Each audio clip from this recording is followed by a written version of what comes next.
Hello, so here is a list of 5 things that would be my main topics moving forward in any kind of workshop relating to digital literacy within the classroom. So let's go ahead and just jump right in. So, what does it mean to be digitally literate? That's probably the most important term out of this whole basis for a workshop. So, let's get that set straight. To be digitally literate is to be able to use technology through a variety of mediums, and that can be from blogs to videos to screencasts, just like this one that's capturing a screen video as well as my audio. And this is the ability to take technology to the next level. So, technology is only going to be more and more prevalent around us. So, we need to be able to just take advantage of that, use it for good, and let it benefit and enrich the material that we are presenting to our students.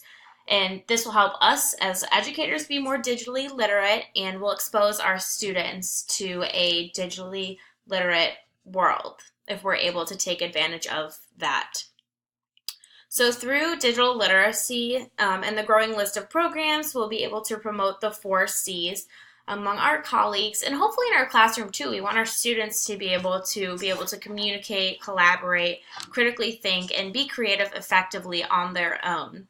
So second on the list, but first of the 4 C's comes communication. Valuing communication between a teacher and a student, as well as the student-to-student relationship, can be done effectively through something as simple as a blog.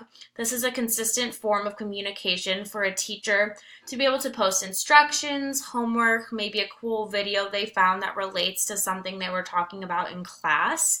But either way, as long as they have a commenting function on, this can simply become a really effective form of communication from student to student as well.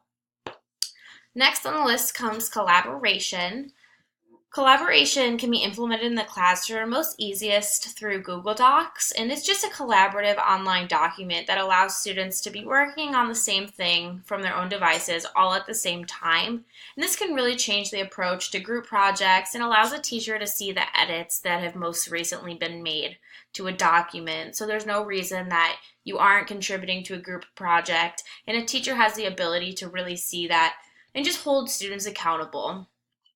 Fourth on the list comes critical thinking, and if we're able to take advantage of many different mediums of a possible presentation and the opportunity to take learning to the next level, that totally seems to be so much more feasible.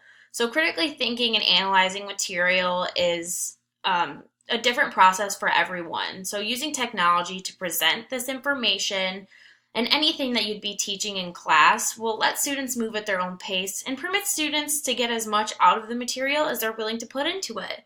So it lets kids move really at their own pace, and as a teacher, it's very hard to do having a classroom of 30 kids. So just giving them that opportunity would be very beneficial and will allow them to move beyond the surface level readings, material, if they are able to kind of read and take in new material on their own time.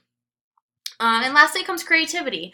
So with many different options for online presentations and platforms to present, being digitally literate is the best thing that you can be for your students. They will benefit, you will benefit, and it's just very beneficial for everyone involved. So if you have the tools to enable them to take advantage of their creative liberties, they will most likely be more in tune to what is happening. They'll want to be more involved and they'll take advantage of that. And I really think that they'll be able to jump right into the material that most kids would do to get done, but they'll be able to jump into it really open-minded and they'll want to get a lot more out of it. So thank you very much for tuning in, and I hope that this workshop is something that you consider, because these 5 things can be implemented in a classroom as long as a teacher is willing to put in the work and that they see how it can affect the whole environment classroom positively. Thank you.